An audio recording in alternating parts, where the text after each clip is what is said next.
Welcome into the CHGO Blackhawks post-draft wrap-up show. I'm Jay Zawaski with Greg Boysen and Mario Tirabassi. No, we are not at our studios in Chicago. No, we are not at Circus Sports. We are here in our Airbnb in beautiful, scorching hot Las Vegas, Nevada. Thanks for being with us. Make sure you do us a favor and smash that like button if you're watching in the YouTube channel right now. And subscribe as well. Podcast listeners, same deal on your favorite podcast app. Hit that follow button, hit that subscribe button. And if you got a few minutes, leave us a 5-star review on Apple Podcasts or Spotify. I've noticed a lot of those coming in lately. Yes. We appreciate it. Keep it going. It helps us out big time when we do that. So we've got a bunch of new Blackhawks to get to. We're going to hear from the Blackhawks Director of Amateur Scouting, Mike Donaghy, later in the show. But fellas, my takeaway from this is the Hawks want guys that compete, and the Hawks want guys with speed. That seems to be the theme of the picks made over the last 2 days. Yeah, I think there's a type. There is a type that the Blackhawks are trying to go after and build their team. And I think what we saw in the last couple of drafts is, the guys that fit those qualities of speed, high compete, and all that. A lot of it came with, especially in the forwards group, they're just about 6 foot or they're 5'11", mm-hmm. All these guys that were projecting out to be future top 6, top 9 kind of players. This year, with the forwards group that they went after, you got speed, but they didn't pick a player under 6 foot this year. No. They did not sacrifice pretty much any size in order to get speed or skill. Everyone that they drafted, especially today, and also the two forwards picked yesterday, it's really just that all around package of player where they got the skill, they got the speed, they got size. Whether they use it a lot, it seems like AJ Spellici does, or they don't have to because their skill compensates for it.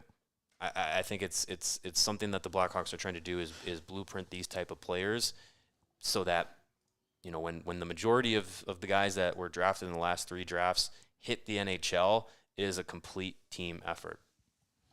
If you think back to when Luke Richardson was introduced as head coach of the Chicago Blackhawks, he said that Kyle Davis and him, during the interview process, they sat and watched one of the Stanley Cup final games that was between Tampa Bay and Colorado.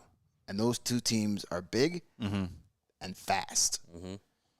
And it has been apparent from day one, Kyle Davidson wants this to be, they want to skate people out of the rink. You can't stop us if you can't catch us type speed. And he's been doing that. And this year, he added the size that we've all been saying they're lacking. And he added some toughness and some meanness with that size, but not sacrificing the speed to get that. Levshunov is a great skater, but he's got some meanness to him. And as we heard about Spellici, he's a guy that fast and will destroy you if wants to. Yes. Yeah. Enjoys it. I think he's going. If he makes it to the NHL, he's going to be a fan favorite. Van Acker's another guy that plays a physical game. So you've got speed. You've added some size. A lot of 6'2", 6'3" guys today.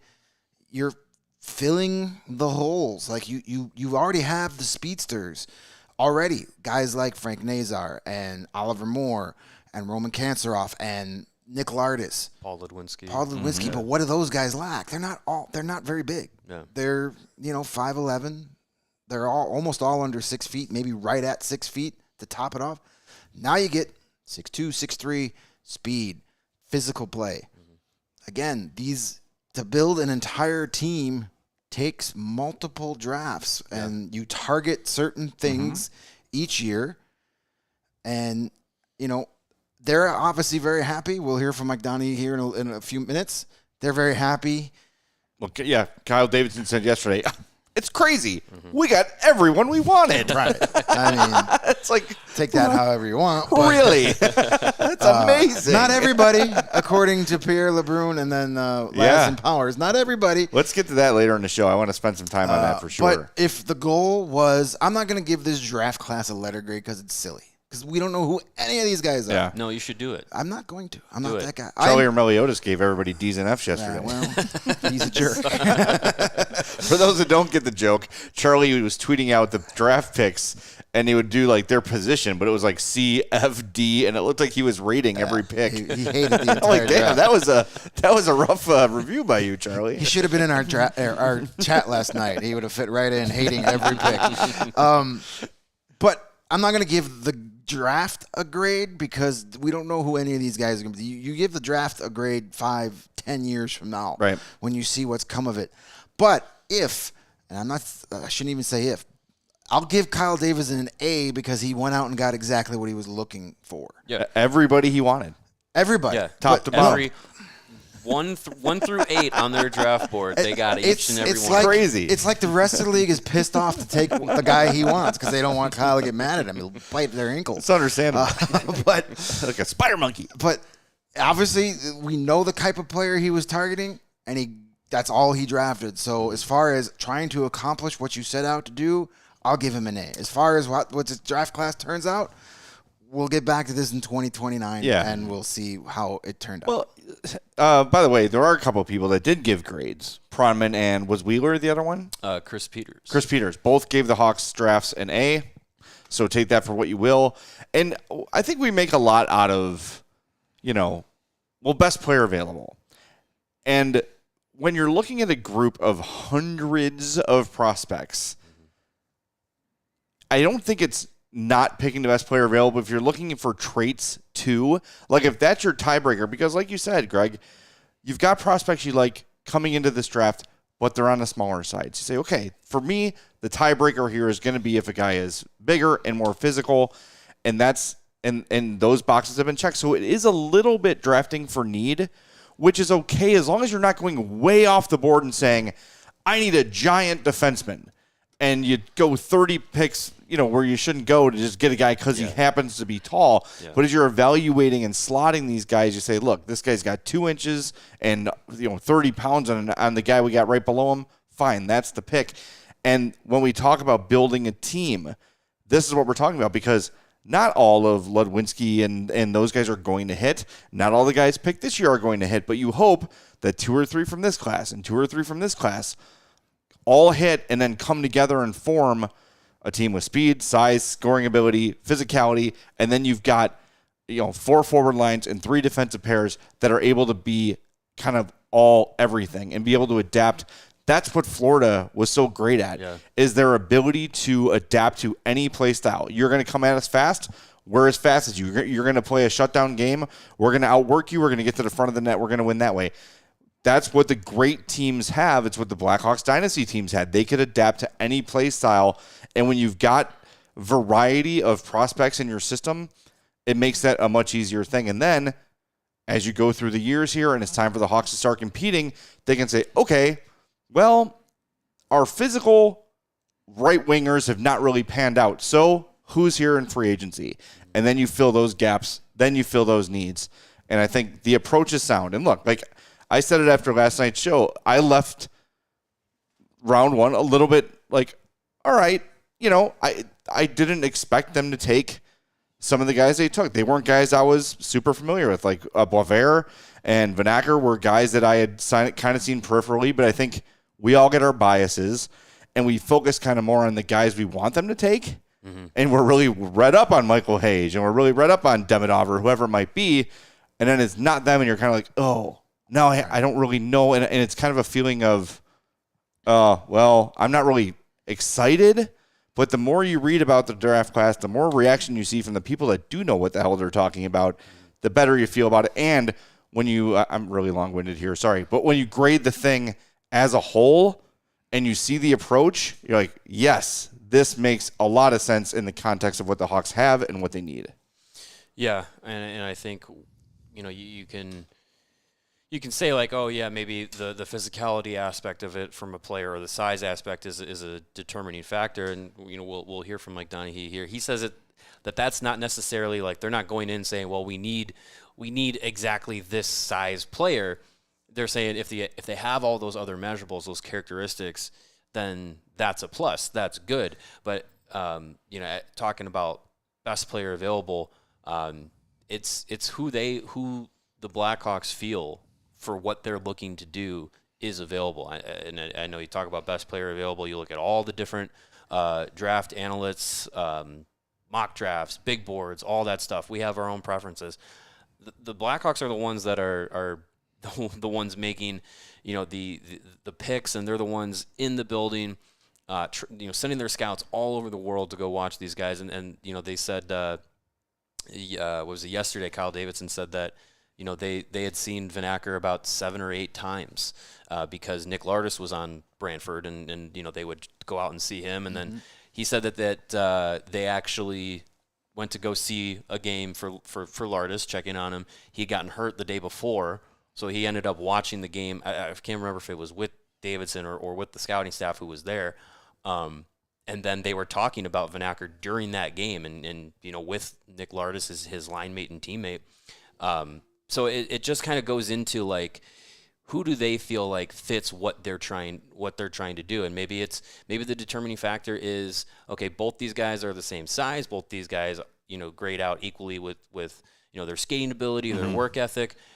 But, we got some character, questions about one guy, another guy, great kid, we love him. Right. They're going to go with that. And then that's also a characteristic that the Blackhawks have really put an emphasis on, are high character players, guys that are going to be engaging and coachable and like good in the community. Like they've put an emphasis on that too. So I really like where they came away in the first round.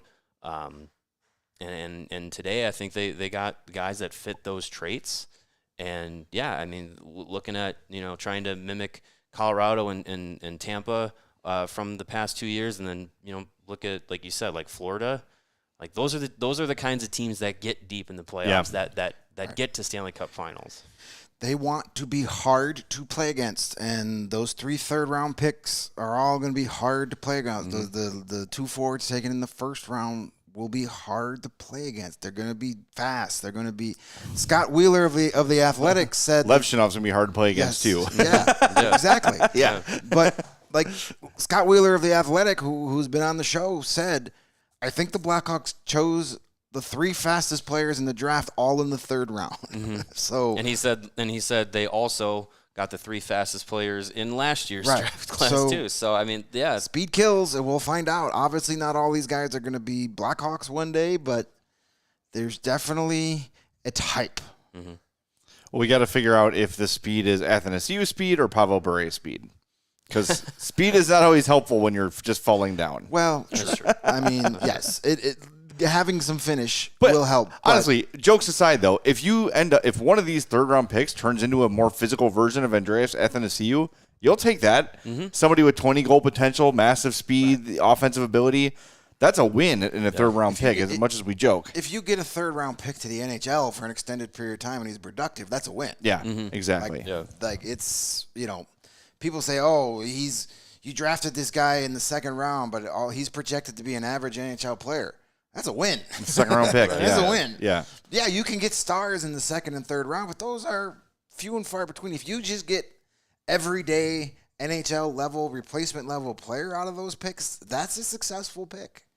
All right, we're going to hit the break zone. When we come back, we're going to hear from Director of Amateur Scouting, Mike Donaghy. And I think, do we have a super chat we got to hit too? We do have a super chat. It is about next year's draft. I thought maybe we could, if you want to go through everything with the let's hold picks, it. We'll hold it. We will not forget. We will get to your super chat. Is it who do we want in next year's draft? No. It's about the way they're changing the draft 4th process. best. Okay. So I thought that's a good end of show. Available. Sure. Once we wrap. All right, so we'll hear from Mike Donaghy next. But first, you're going to hear about how to make your junk smell better. Mario, the floor is yours. Hey, does your junk stink? Yep. Well, not anymore. Not anymore with Mando whole body deodorant. It's going to have you smelling great all summer and for the rest of this trip. Mando's array of odor controlling solutions ensures that you'll be fresh from head to toe. The solid stick and the invisible cream tube control odor for 72 hours, but you can start odor control in the shower with their 4-in-1 cleansing bar and the acidified body wash, which helps stop odor before it even starts. The best part, it all fits in your carry-on. All liquids in the starter pack are under 3.4 ounces. And with the deodorant wipes, you can freshen up on the go. I know we all packed our bags full of Mando products to make sure that we can all not hate each other by the end of this trip for how we smell. At least not for how we smell. Yeah, right. Yes, for how we smell. Plenty of other reasons. Mando's starter pack is perfect for new customers. It comes with a solid stick deodorant, cream tube deodorant, and 2 free products of your choice, like the mini body wash and the deodorant wipes. And, of course, it has free shipping. And we here at CHGO have a discount code for you.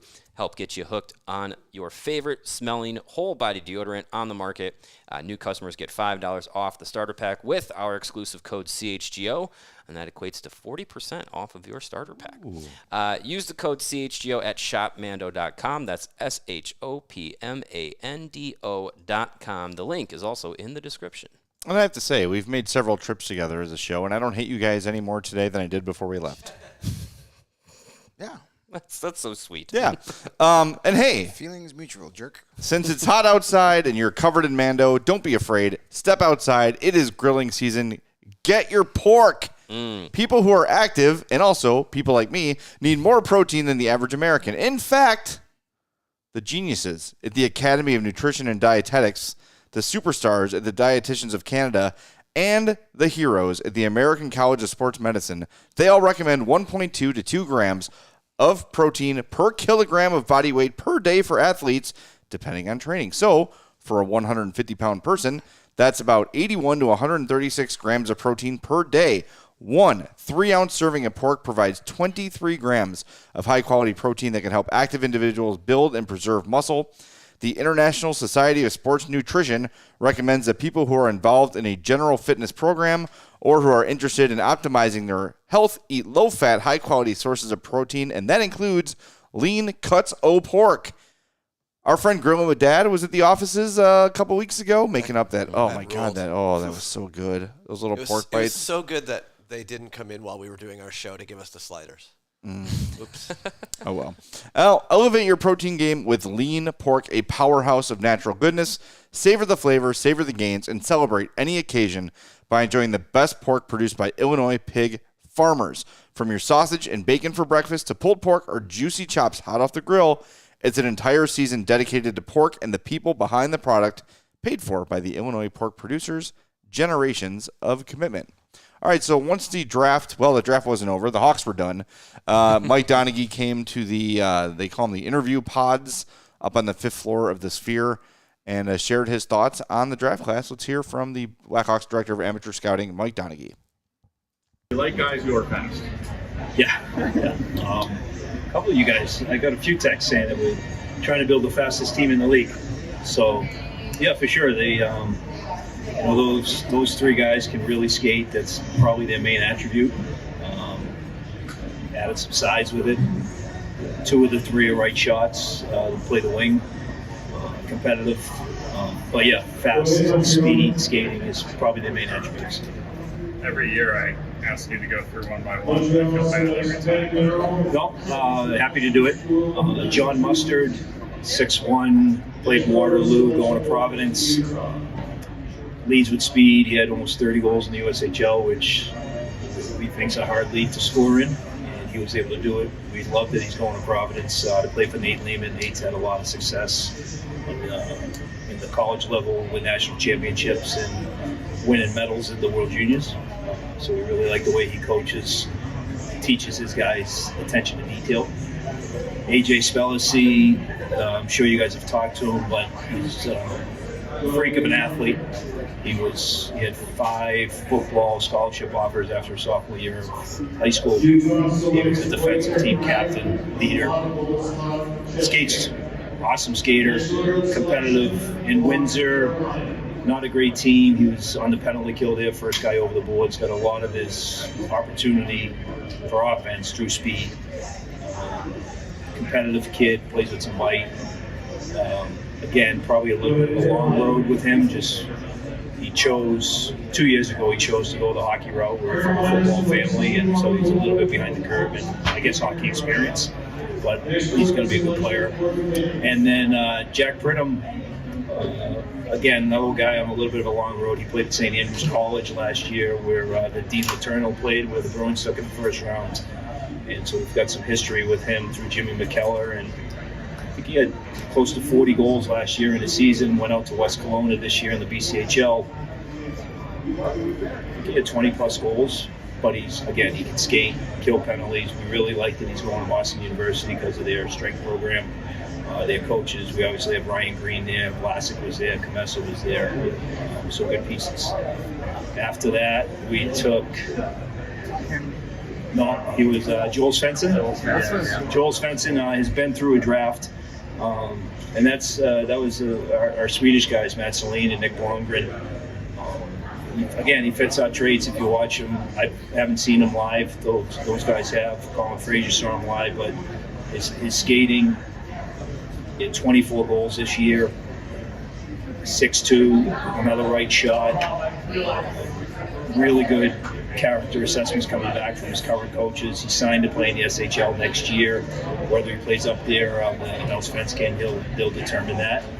And then Ty Henry, left shot defenseman in Erie.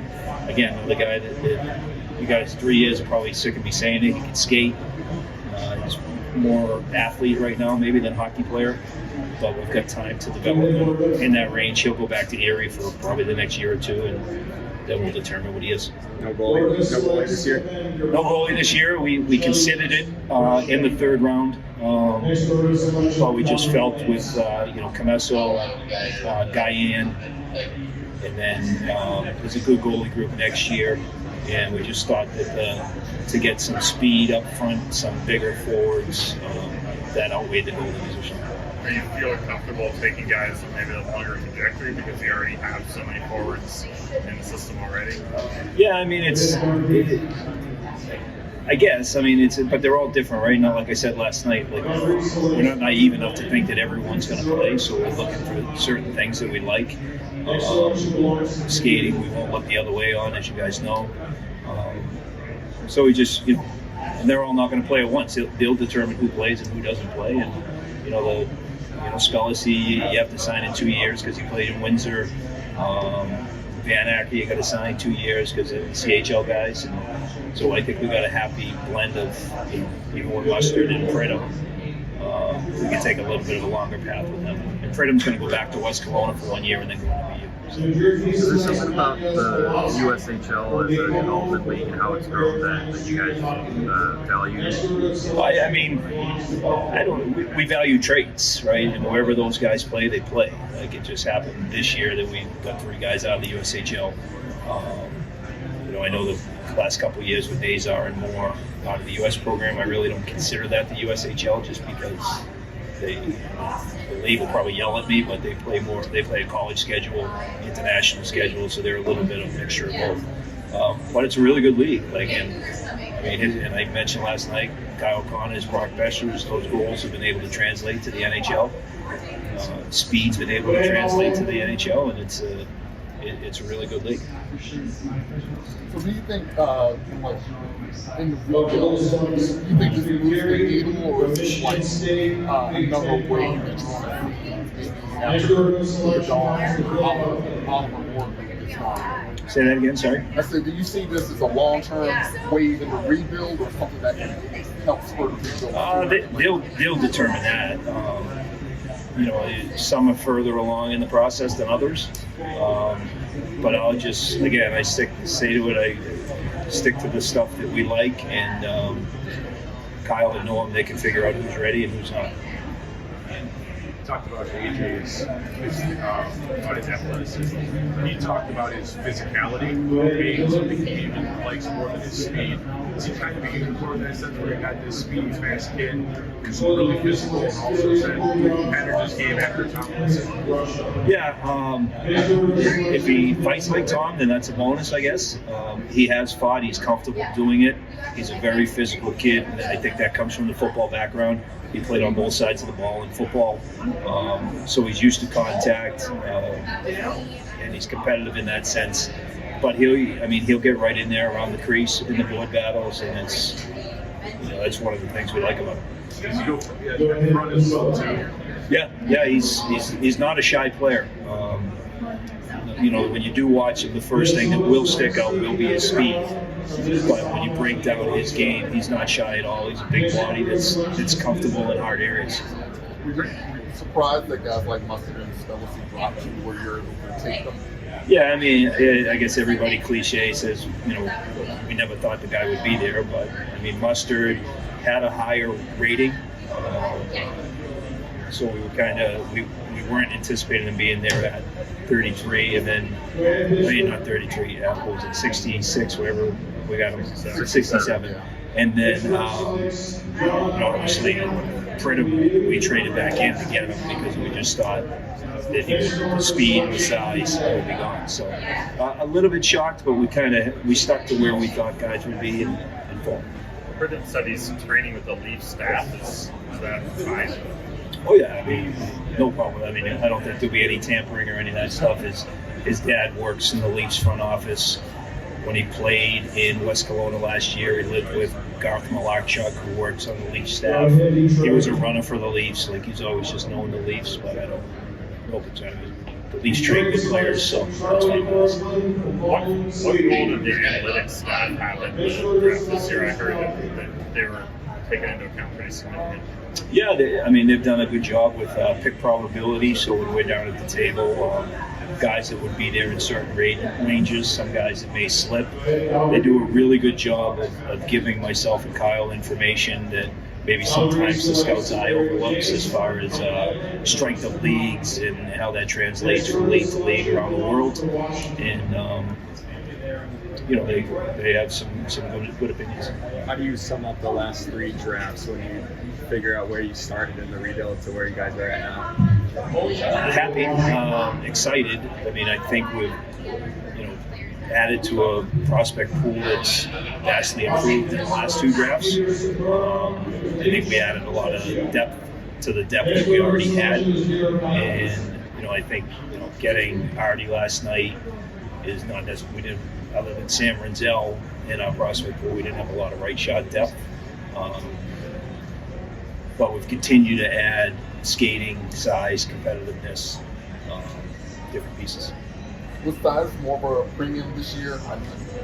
Size is a premium with the people on this side of the microphone. Kyle says it, and I'm a believer in it. You can get size in free agency and trades. We're not gonna. We have traits that we look for, and we're not going to go against those traits to reach for a guy just because he's a few inches taller than another guy. And as I said, try telling all of a boy that 5'11 and a half, 195 is small. That's not going to be a good conversation. They don't think that way. It's more outside noise. That is the Blackhawks Director of Amateur Scouting, Mike Donaghy. Good stuff from him always. That's a guy who is just, he lives and breathes draft. And before he took the podium, he kind of said, I'm done for a while. I need to take a little bit of a break. You could see the exhaustion, but just when you hear a guy like that talk and you hear the confidence in which he speaks about these prospects and the confidence of off the top of his head, he went through the entire draft class, what he liked about every guy, what their future, their short-term futures are, long-term futures are. These guys know these picks. And again, whether or not they pan out, we don't know. 365 days right. a year. Yeah. And look how that's a lot of YouTube. Yeah, that's a lot of YouTube highlights and a lot of. That's where the pros come from in terms of scouting. It's a lot of hours reading and subscribing to our channel. Yeah, it's a lot of hours of reading Scott Wheeler and Chris Peters' work. To random people in YouTube chats. It's a lot of work scouting these guys. But no, I'm just it's just the scouting staff. Donaghy, Davidson, they are all in on this process.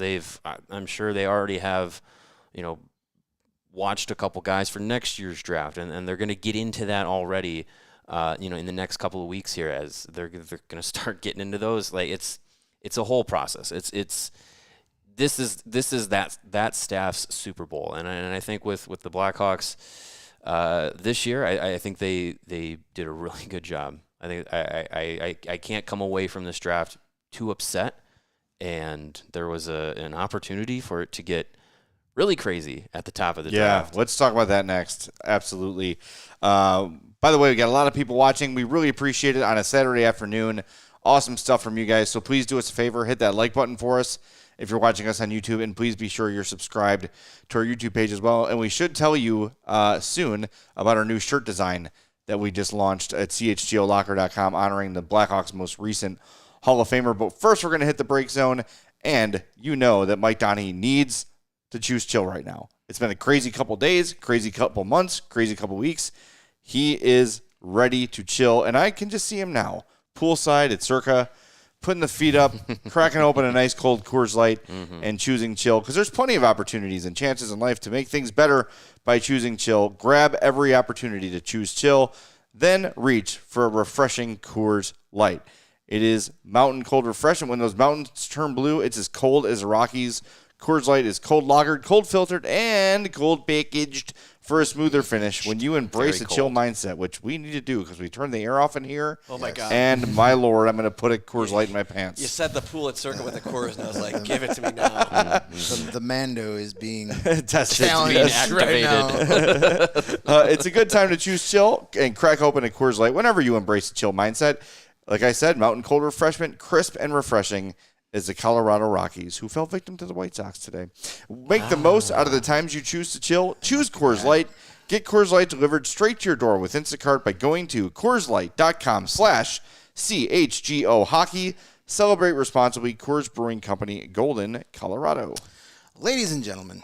Boys and girls, children of all ages. Mostly gentlemen. I don't think there's very many ladies watching, to be honest. I know of one, but that's about it. Hopefully not children. It is my pleasure to announce that Smooth Sack Summer is officially upon us. Finally. Yes.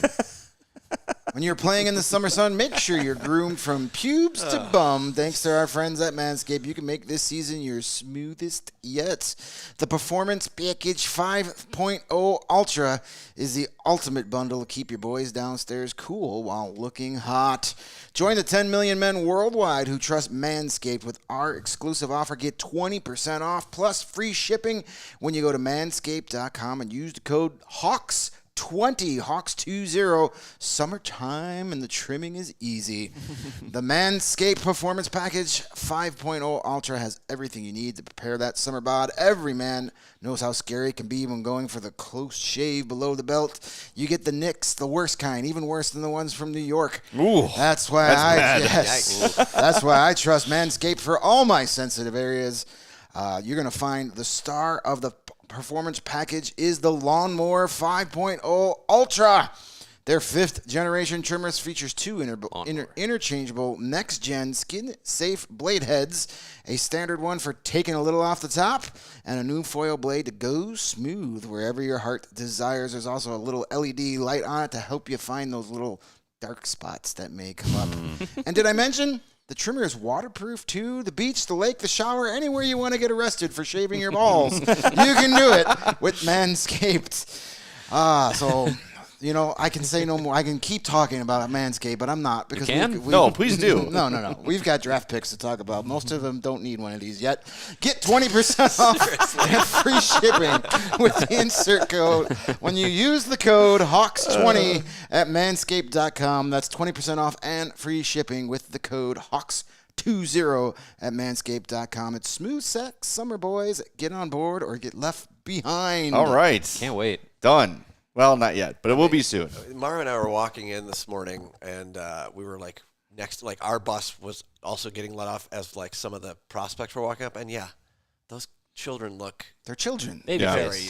They are literal children. They don't even have whiskers on their face yet. When the Sphere showed all the solo photos of guys going up, you're like, this is a grade school yearbook. It looked like. Yeah. That was one of the coolest graphics. But that was a cool shot. We could talk for hours about the graphics in there. Well, I do want to talk about the Sphere later, but let's talk about the big trade that did not happen. I thought we were going to talk about our T-shirt. Let's do that first. Yeah, let's talk about our T-shirt. It's beautiful. Look CHGOLocker.com is where you need to go to get our new NHL 94 inspired C27 design honoring the Blackhawks' latest Hall of Famer. You know who that is by now. And if you played NHL 94, you're very familiar with 27C. I tweeted about it. We banned the Blackhawks from my Sega Genesis group of players because he was too good. Too good. Yeah. It's not so much me as that guy. He's good. Yeah, I had to be the Sabres or the Maple Leafs.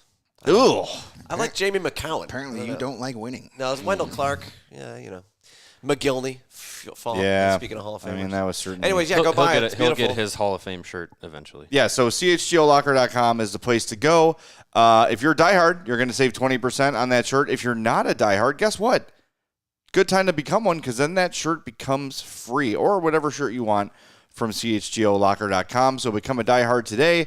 Save on your shirt, save on our takeovers, all that great stuff. Access to our members-only Discord. A lot of hockey coming in the summer. We'll be doing a lot of overtime, stuff like that. So good time to become a diehard, especially with the launch of that brand new design. All right, let's get to the news from yesterday. This was tweeted at 8:14 p.m., which is 10:14 p.m. Chicago time last night. Pierre LeBrun. Could have been fireworks at the top of the draft tonight, hearing that the Blackhawks offered next year's first-round pick unprotected, plus another pick in return for the 4th overall pick. Believe it came pretty close, but the Blue Jackets passed. They really love Caden Lindstrom and couldn't pass up taking him. Then today, apparently Brian Hedger, our old friend from Columbus, told Laz and Powers that had Lindstrom been taken, they would have made the trade. Mm-hmm. Yeah. If the Ducks don't take Beckett Seneca and they take Lindstrom, Ivan Demidov and Artyom Levshunov are Blackhawks today. Golly. Crazy. Screw you, Pat Verbeek. Oh, my Evergreen gosh. statement. That can be a new CHGO shirt. Screw you, Pat Verbeek. Wow. I That's insane. didn't realize the Lindstrom part of that. That's crazy. That would have been amazing because that would have been like just 10, 15 minutes after, the meltdown of everybody who wanted Demidov and, all that. And all of a sudden, Kyle could have gone back to the stage and been like, we got both of them. We have. And then in a weird way, for the first time ever, everybody in Blackhawks universe could have been happy. No matter who you wanted. Oh, my God. Could have been happy together. People would have found a way to pitch. I'm sure there would have been people who have been like, oh, I can't believe you gave up a pick to get this guy unprotected next year. I mean, that's likely still a top 10 pick. Who knows where the lottery goes. But if that's your guy, again, Kyle Davidson, if that's your guy, go get him. It would have been the reaction would have been amazing. It would have been. He would have been the king of this city. Oh, yeah. He would have had like evergreen Dale Talon treatment. All right, I have a question about this. What happens if the Blackhawks take Demidov at 2? If they still really wanted Levshunov, would they have made this move the other way? Well, because Lindstrom would still be on the board. Oh, Montreal still takes Lindstrom. Columbus wanted Lindstrom. Columbus would have still taken Lindstrom, yeah. Right. But then, what does Montreal do? Do they stay there at 5, or were they really banking that Demidov was going to fall to them, and now he's not there? Now they say, well, maybe we trade back or something like that. And then maybe that's the Blackhawks' opportunity to be like, well, we still want Levshunov. Well, they could have go to 5.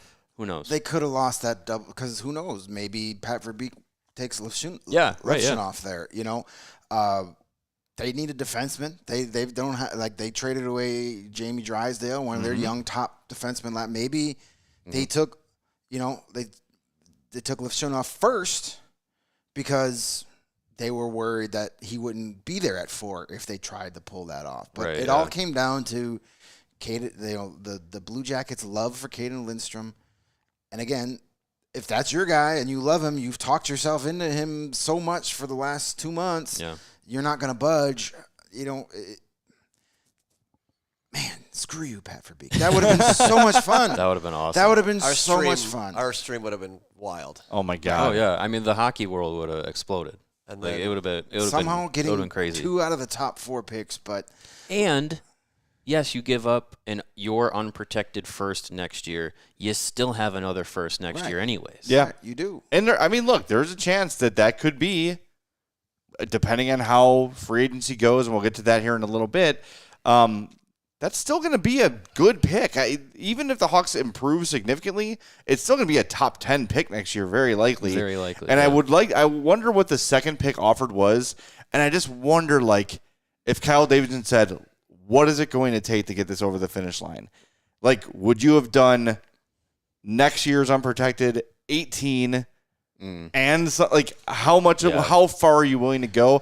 And I like the fact that I would imagine 18 was involved because there's no way Columbus is walking away with no first-round pick. That's probably year. true, yeah. Well, Scott Powers and Mark Lazarus did say it was a source told them that it was it was the first-round pick unprotected in next year's draft, and it was also the Blackhawks' 2025 second-round pick. Okay, so no picks this year. Didn't seem like it. So, all right, let's say that's the package, and had they thrown in 18, would you still be okay with it? I mean, that's a lot. That's 2 top 20 picks. That's an unprotected first. That's an 18th, and then a second. I mean, if you're walking away with both Demidov and Levshunov, yeah, that's fine. I'm down with it Because then think about this. Because then you still have 34 and 50 that you would have used this year. But look, and I'm sure there's some people here saying like he should have done more. I think Columbus really wanted Caden Lindstrom. They were sold more on Caden Lindstrom than the maybes of next year. Yeah, and now you've got Fantilli and Caden Lindstrom down the middle for the next 10 years. Yeah, like, that's God, good Lord. That's going to be, if all goes to plan for Columbus, which it hasn't in recent years, but there's new leadership there. If all goes to plan, that is going to be a fun, difficult team to play against down the middle. Yeah, sure. Yeah, it is.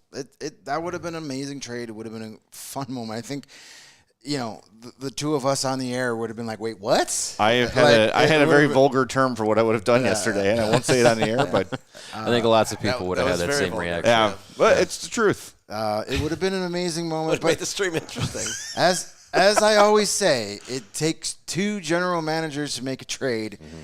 He tried. He was trying out there, and he's very aggressive. That's it. He said, you know what?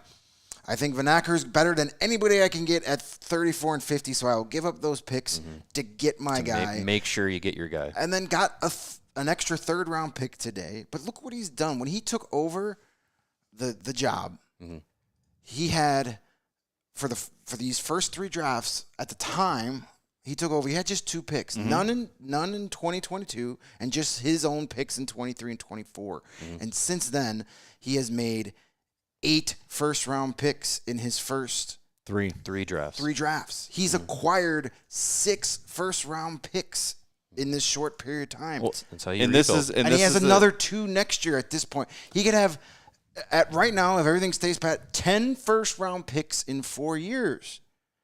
That's how you do it. But I also like to, and as awesome as it would have been to have this deal go down, and we all be thrilled about it, he also had some restraint and wasn't like, I have to make this happen. Yeah. I have to give them whatever they want to make this happen. He set a price. He was aggressive and said, hey, I'm offering you a very significant package here. Are you interested? I'm sure there was a little bit of back and forth about where these could go potentially, which picks are which, etc. And then Columbus said no, and he's like, all right, I'm not going to force the issue. I'm not going to end up giving too much here to cost our organization down the road. And when people wonder, like, well, why did he trade for a 2027 second-round pick?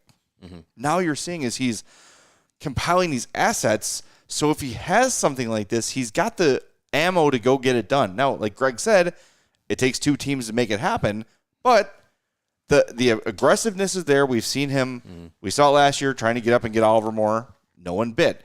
You saw this with Columbus. Columbus didn't bite, fine. But again, trading up into the first round to get another pick because he saw his guy. That's what you want from your GM. You want a restrained aggression. And that's what he's been doing. And I really don't know how to feel about free agency as it kicks off on Monday. We're going to be live, by the way, 11:30 as free agency kicks off on Monday. The signing process begins at 12. So we'll be live at 11:30. Greg and I, Mario is going to be at Fifth Third because development camp's starting and Kyle Davidson's talking and everybody's talking. So we're going to tackle everything from all angles. I really don't know what to expect Monday. We've heard, I saw Emily Kaplan yesterday sort of said the Hawks expect to be aggressive, but no specifics.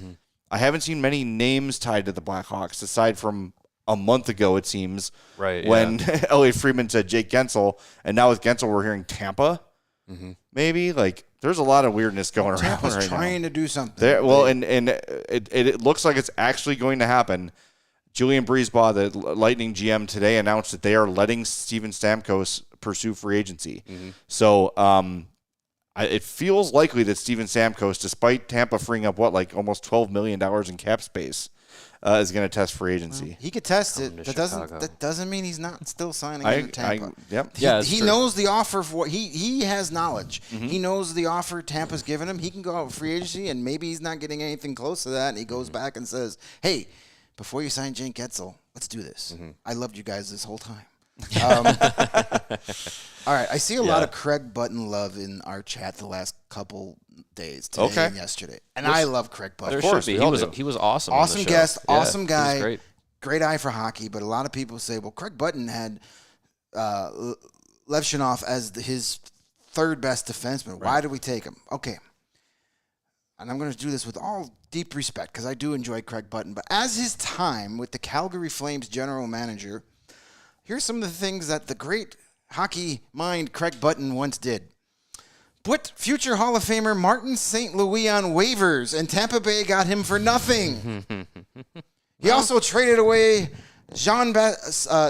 Giguere to the Mighty Ducks in order to protect Fred Brathwaite from the expansion draft. Then traded away Mark Savard to the Atlanta Flashers for something called Ruslan Zainulinen, who never played in the NHL. So maybe look at all your favorite draft experts, kind of see where they have them, and then use an average. Composite.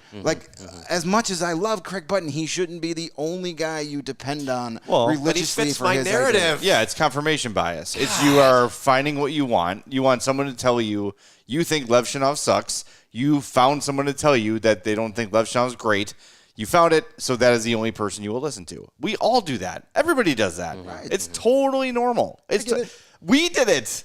We're like, oh, come on. Look, I mean, Craig says they got to get Demidov. But as your logic settles in, and I think it was, I saw Corey Pronman, maybe it was Peters. I don't want to misquote, but one of those two said something along the lines of, they felt that the criticism for Levshunov leading up to the draft was so, unwarranted. He kind of got picked apart and dissected in the monthly, from the draft lottery to now. It's unfair. Well, that's the thing. You build up these guys so hard, and then people try to doubt it and try and tear them down. I mean, look what happened to Shane Wright just a couple of years ago. For 2 years, we heard, ever since he got the exception status, he was going to be number one overall. 2 years. Shane Wright, number one. He goes number 4. Yep. And he's barely scratched the NHL. He had a really nice season in the AHL, had a really good Calder Cup final. Coachella Valley came up short. But it just goes to show, sometimes you talk about somebody being good for so long, then the opposite comes. People want to tear it down. We saw with Connor Bedard this year. Yeah. Oh, yeah. When it came to Calder, everybody knows Connor Bedard is an amazing talent, is going to be a superstar in this league, but it's he doesn't do this one thing very good. Right. Those 19 other things that are great are completely canceled out because he doesn't do this one thing very well. By the way, Shane Wright has played 16 NHL games. Yeah. He has 7 points. That's almost a half a point a game. That's pretty good. Almost. Let's see what they want for him. You joke. I might call to Seattle. Hell Yeah. I would take a shot on that. Lucas Reichel and Connor Murphy. Who says no? There you go. Yeah, everybody. I am glad that Davidson showed his aggression, and I think that there's a chance that getting into free agency, some of that comes out now because like you said, we heard from Emily Kaplan that they're maybe feeling like giving out contracts with term could be on the board for them with free agency, and not having to be constricted to this player can only be given a 2-year contract because that's our window for established NHL veterans that aren't 20 years old or whatever. I think that goes along the lines of what he said with not being able to be okay with finishing in the bottom 3 again, and listening to the veterans on the team that are saying we need to push this team forward because doing all this losing, you have better draft status, but at some point those young guys that you're drafting, these young guys that you're investing in, they have to play better hockey. They have to experience more winning. And so you hear from Seth Jones, you hear from Nick Foligno at the end of the year. Cal Davidson says the same thing. I'm going to still say, like, keep your expectations on the low side. Don't go in there and saying they have to get Brandon Montour and Sam Reinhart and Jake Gensel, otherwise it's a failure. Hey, that'd be fine though. Sure. but also, like, don't expect it to be like, well, this Ilya Mikheyev trade is the best thing they're going to do as far as NHL roster changes or trades or free agency or anything like that. Like, that's not I feel very, very confident that's not going to be the best thing that happens as far as off-season NHL roster moves. I really feel like Davidson is willing to be aggressive, and I think now this free agency period, this is the first one of not like strictly like we have to bottom out because that's the stage we're in. I think the team is moving to the next stage of the rebuilding process, which is helping get some of these young players, some good NHL players to play with so that all the results can be better moving forward. Yeah.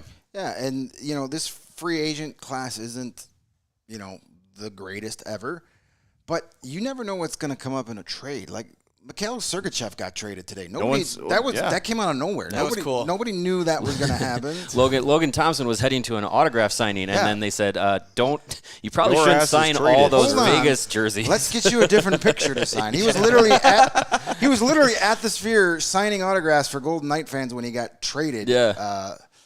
So I just love the gasp from the crowd when they announced that. That was a big one. That was cool. And just totally out of left field. Alexander Holtz got traded today, and Akira Schmid. Like, those were two guys. Like, Holtz was a top 10 draft pick.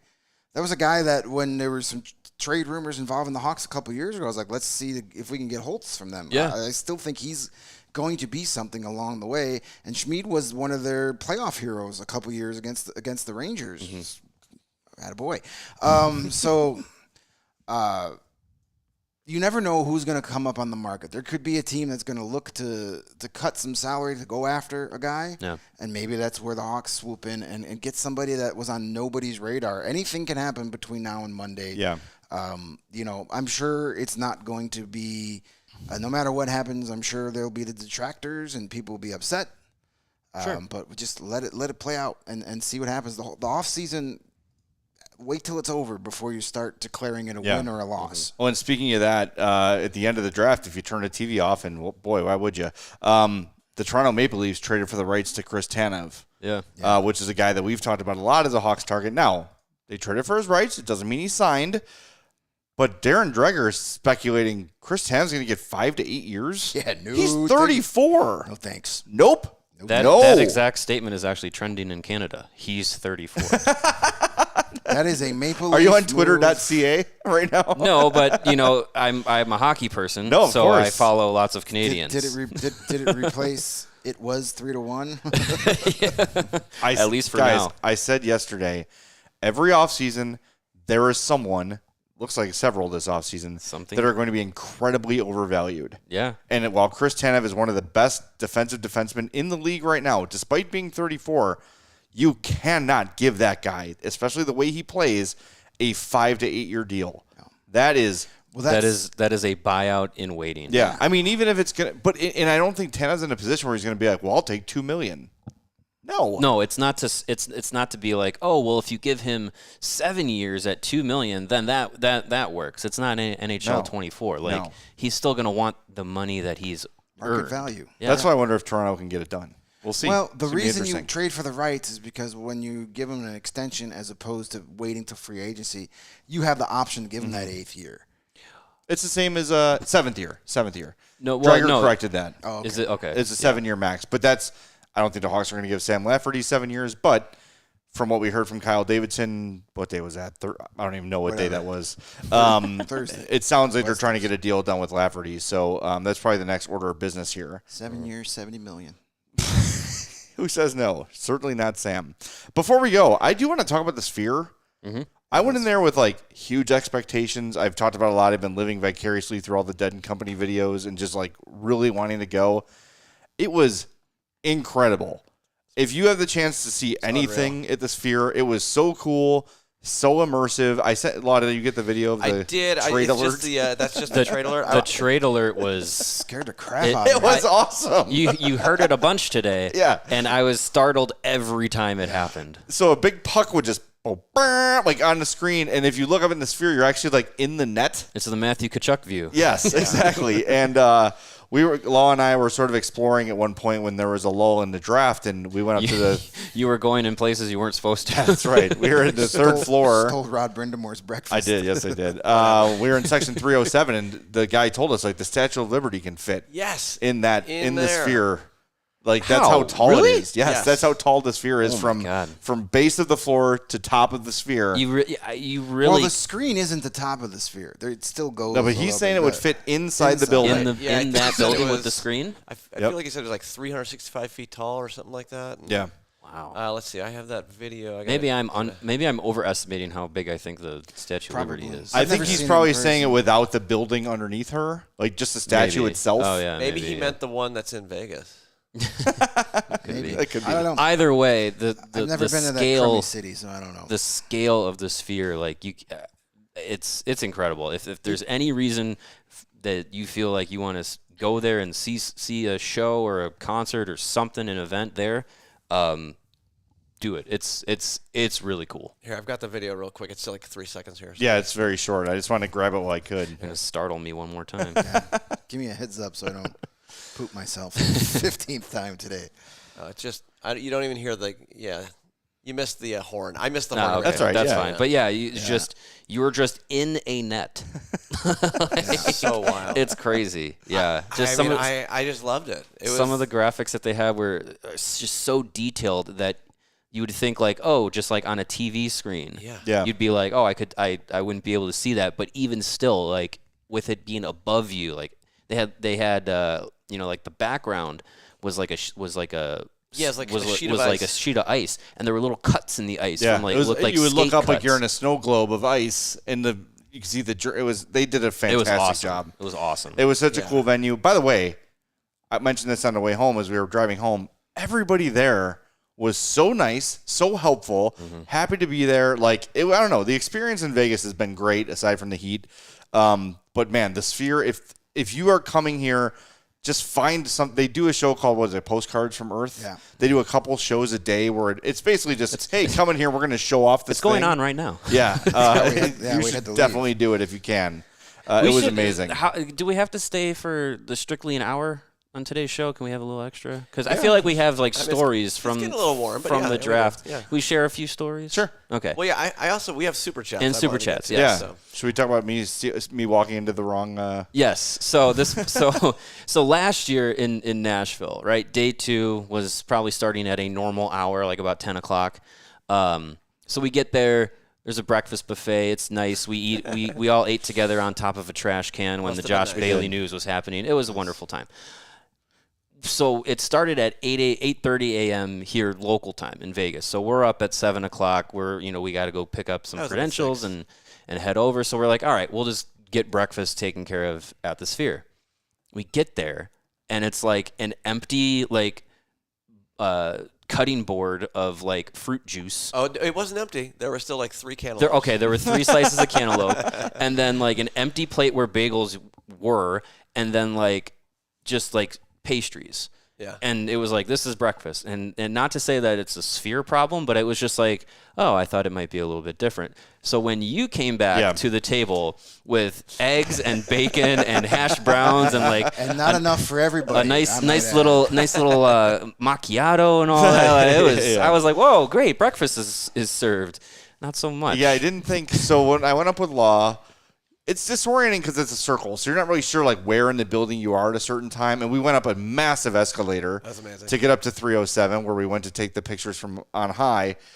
So I go back down to the basement, and it's basically so if you're in the main floor of the Sphere, facing the main part, like where the stage would be, the left side and the right side are identical on either end of that hallway. Sure. So I walk out of the elevator. I'm like, oh, there's the kitchen. They're putting more food out.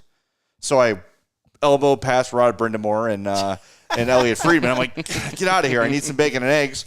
I fill up my thing, and then I go back to get on the arena floor, And security goes, "You can't go that way. That's for team like members only." And I was like, "Oh shit, I'm on the wrong side. I'm in the wrong So then I spot. sealed my box of food so no one saw I had the good stuff and walked back. I did say, "Hey Greg, want a piece of bacon?" and quickly yanked it away from you. But I made the gesture. I didn't hear that. No, I said it very you whispered quietly. Yeah. But well, you said it while the trade alert goal horn was going off. Hey, Greg, you want some bacon? I definitely offered it. Hey man, I definitely I offered it. offered it. Yeah. But the coolest moment, and you weren't with us, Mario, at that time. We walked in to get breakfast, and in front of us in line is Roberto Luongo, directly in front of us. And then Jerome McGinley comes in, congratulates Luongo, and then Luongo says, "Hey, congrats on Tej getting drafted." And they were right, right awesome. there. They hugged it out. Yeah. That's two That's awesome. Hall of Famers. It was cool. That must have happened maybe a little bit before we got there, because when we got into that area, Jerome was coming the other way and stopped and chatted in front of us with someone, I can't remember who, someone who worked with Seattle. And we were just talking, and then out of the corner of my eye, I see him coming, and I'm just like, stop the conversation. There's Jerome McGinley. There he goes. Okay, so anyway. Yeah, it's just and I know one of our super chats is about next year's draft and how they're changing it, right? Yes. So stories like this and experiences like this is what makes the NHL draft so unique. Having literally the entire hockey world come to one headquarters, all the teams, all the insiders, all the media, all the staff, and then fans and and the draft picks and all come into the same area. It's so unique because NBA, NFL, they all do it remote. Decentralized is the term. So it's just such a bummer to know that it's not going to be like this moving forward, because they're going to where, like the NFL, like the NBA, each team will be headquartered in their own area, quote unquote war room, for lack of a better term. And it just I think there'll still be the media is all at a central location. Yeah, the picks will be there. The picks will be here. The fan experience will be there. But I'll say this, as far as attending the draft as a fan, if part of it is going and just watching the draft happen on the floor with all the teams there, seeing them have conversations, pick up the phone, not trying to figure out what's going on. Without that happening, that takes away from the fan viewing experience. So I don't know where the draft is next year, if it's been announced or not. But moving forward, wherever the draft is, Rosemont, you're gonna have to up the fan experience value, because you still want it to be something that you cater to a viewing experience for the fans. So I hope that they do that, because I remember being there, attending the draft in 2017 when it was in Chicago, and it was cool. Like they had a good fan experience, got to see the Stanley Cup up front. And in person, they had live music and all that stuff. And then you go in and you sit and you watch. But when you're sitting in the stands and watching, you don't really know everything that's going on. You don't hear any commentary about the draft picks. You don't, unless you're constantly scrolling your phone, you don't really see, some of the interviews or any of the quotes or anything. You're just kind of there watching it happen. And it's not like the TV broadcast is up on the screen or anything. It's happening in front of you. There's no other, there's no other, bells and whistles to it. So I would hope that the experience for a fan attending at wherever next year's draft is and moving forward, because they're taking away that unique element of the centralization of everything, it ups the value. Yeah, it sucks it's going away. It was such a uniquely cool hockey thing. And, just overall, too, the weekend of just everywhere we went, we saw somebody. Mainly Pete DeBoer. We saw Pete DeBoer, of course, as we always do. Keeps following the us. draft weekend tradition continues. We saw Brendan Shanahan. We saw Gary Bettman, both in formal wear and casual wear. It's just, there's just hockey people everywhere. Dale Hunter. Yeah, Dale Hunter was out. It's impossible. There's such, I don't know. The thing about hockey is the niche sport that it claims to be is it is more accessible to people. You can reach out and touch these guys a little bit easier than you can in the NFL and NBA and Major League Baseball. And I think getting rid of this style of draft really it takes that away a little bit. And look, selfishly, it's great for us to be here and see all these people and meet some new people and all those sort of things and really be on the floor for it. But again, from the fan, and even watching on TV, like, oh, Kyle Davidson's on the phone. What's going on? Maybe it's nothing. Maybe his wife needs eggs when he comes back to the hotel room. You know what I mean? But like, good luck finding him. I don't know how to get butter here either. Yeah, right. Yeah, good luck. But it's a shame that it's going away, and I know it is. It has to do with the cost of getting your entire staff to the draft and everything. But I don't know. We do things on the lean here. I could probably figure it out. You would think. I don't know. I hope they reconsider it. I don't think they will, but I hope they do. It's got to do more with costs and stuff, and it's probably very expensive to bring your entire hockey ops crew with you and buy matching suits and all that stuff. So, 2 years in a row. It sucks, but Well, yeah. So that's the super chat we had from Phil 120. Thanks, thank Phil. You, Phil 999. How decentralized will the future draft be? Will it be similar to the NFL fan experience with no team operation, nothing at all, bad marketing, if no fan involved? No, they'll have fans. they'll still there. have the draft. Yeah. The draft will still be in a The only thing location. won't change It just is- won't be everyone here. Yeah, you won't have each all team the with a teams. table on the floor. Everything else will change. So Gary Bettman will walk up and announce it will be every exactly the same as the NFL draft, except with far fewer people the watching. players will, the players will still go up and do the photo opportunity and all that for the first round. And The only thing that's going to change is the team staffs won't be in the building. They'll all be in their respective offices doing it remotely, which takes away some of the uniqueness of it, which, of course, is typical NHL. Hey, we have something nobody else does. Let's not do that anymore. Let's stop being unique. I mean, find a way. Find a sponsor to get the teams there. Like, I don't know. It was cool. It was cool that like every table, there was like way too many people around each of those small tables. Like, get a bigger table, or maybe bring less people. It's like going to City Winery for a concert. You just crammed around a table, too small, with people you don't like. We had another super chat. This one from our friend Windy City Hockey, who sent us $2 to say, "No ketchup in Chicago. We got John Mustard." Yeah, we haven't talked about that at all. The John Mustard thing. Quite the reaction. I jumped out of my chair.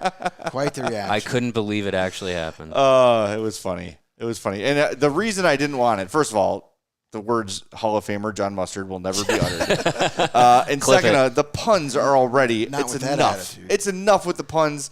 I think it's so bad. I think it was a very nice tribute to draft a Colonel Mustard. Yes. 24 Fair hours, enough. less than 24 In the war hours room. after Martin Mull passed away. The Colonel Mustard. yes. So, yes. I very nice tribute. My beloved Martin Mull role is Gene Parmesan from Arrested Development.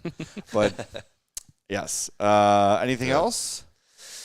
Let's get that AC back on. Yeah, we should get the I'm AC starting to on. sweat. I'm I making this peed seat damp. next to Kyle Dubas yesterday. I didn't tell you guys that. Nice. I went to the bathroom with Keith Kachuk twice today. Wow, you guys are on the same schedule. We are. We're on the Your same balls cycle. are on the same schedule. Well, our body shape is the same, so that might have something to do with it. Bowels. I think he might be bigger than me.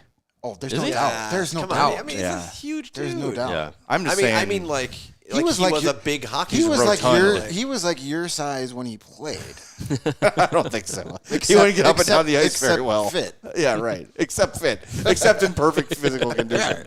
Aside from that, just No, like me. I seriously doubt Keith Kachuk was ever in perfect physical condition. No, he was always he was one of those ones you could predict would be joining the club. He didn't just get this training regimen after he retired. He just stopped doing physical activity. Yeah, that's true. All right, we're going to wrap things up because it's getting really hot in here with the air off. So we are going to be back on Monday. Yes, you're giving me a Well, I pause. was just gonna say, just the only one thing that was better than the graphics inside the sphere was our graphics. Absolutely. So shout out to the ALLCITY graphics They were department. great. Everything looked really cool. And I did put the shirt up on the screen again. Go buy that shirt. It's Yeah, beautiful. CHGOLocker.com. Do that. Diehard save 20%. New diehards get it for $0.00 just for becoming a diehard. So please do that. All right, we're back. It won't be Mailbag Monday. It'll be Free Agency Monday, 11:30 a.m. We're going to be live. Mario will be at Fifth Third. Greg and I will be at the studios. And hopefully we've got a lot to talk about on Monday as NHL Free Agency begins. Rick Ball on Tuesday. And Yes. Rick Ball will join us in studio on Tuesday. So a busy week coming up. It never rests here on the CHGO Blackhawks podcast. We all silly like the mayor.